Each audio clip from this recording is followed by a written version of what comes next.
Ladies and gentlemen, welcome back to the Southern Area High School Student Athlete Spotlight. I'm the athletic director here at the high school, Dennis Stanton, but we have a very special guest. We're out here at the tennis courts. We have senior captain Amanda Yang. Welcome to the show. Thanks for having me. We're switching it up this year. We're going to different locations for our Student Spotlight. Are you cool if we walk and talk? Of course. Let's walk.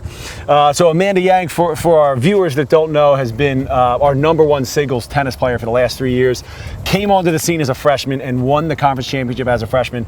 First time in recent history for us at Southern Area High School that a freshman has won the conference championship. Finished second sophomore year, finished second junior year, has a big senior year ahead of her. What are your thoughts on the team thus far? You guys have been training throughout the course of the summer, and we're about a week into camp. What's it looking like for the Southern Area High School girls tennis team? Yes, so I'm super pumped for this year. We do have more players than we've ever had. We have a big group of freshmen, which I think is great because they can push each other up, and then the upperclassmen can kind of guide them.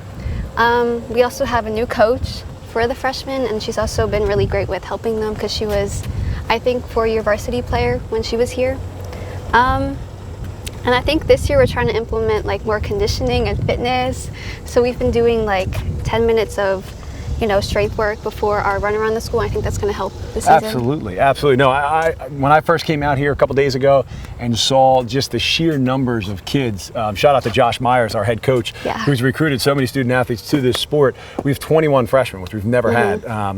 Oftentimes that I've been here, we've had 21, 22 players total. So to have that many freshmen is a challenge, but also a good challenge. As a leader, how have you kind of welcomed them into the fabric of the team while also, focusing on your own game as well? What are some leadership strategies or styles that you have used to kind of manage such a big roster? Yeah, so I think it's definitely a challenge to try to get to know all of them. But I think before practices, after practices, just talking to them and letting them know that I'm here for them if they have any questions. And we'll do drills usually. So usually my court is mostly freshmen because there's so many. So I'll try to give them advice when I'm feeding them balls. Yeah, it's been a pleasure to watch you over the years lead because, with tennis, we welcome newcomers every single year. And you just do a great job of kind of differentiating your leadership and your instruction for just varying skill levels, which is awesome. And it's not an easy thing to do.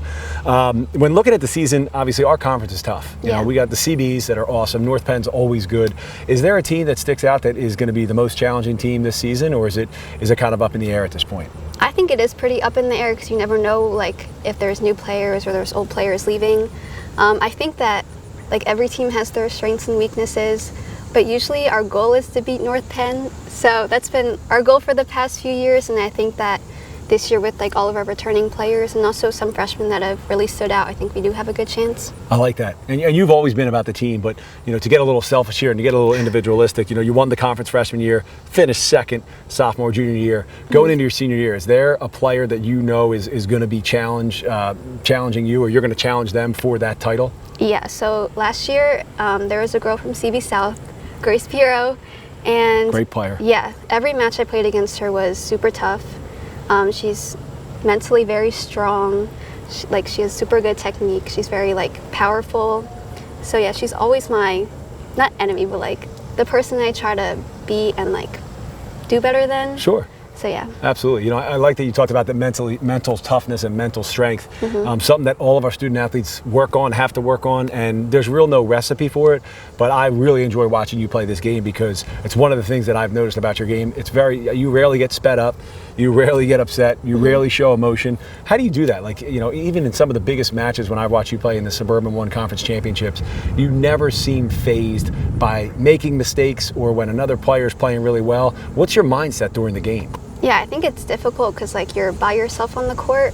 I think that if I'm losing, I just take a few deep breaths and I try to ground myself, and I'm what specifically can I do better? Do I have to attack more? Do I have to maybe defend more? I think it depends on your opponent, but just staying in the moment and not getting too frustrated with myself. It's great advice, for all of our student athletes, is to play present. We talk about playing present. It's very hard to do, not to worry about the future and not to dwell on past mistakes. One thing that we've told our student athletes is to practice playing present. So at practice, when you make mistakes, how can you force yourself to play present? How can you recollect yourself? I like what you talked about, breathing, staying grounded are awesome things.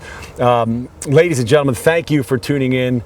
Senior tennis player and hopeful returning SOL champion Amanda Yang. Thanks for joining us here today. Thank you for having me. Best of luck this season. Thank you. Thank you.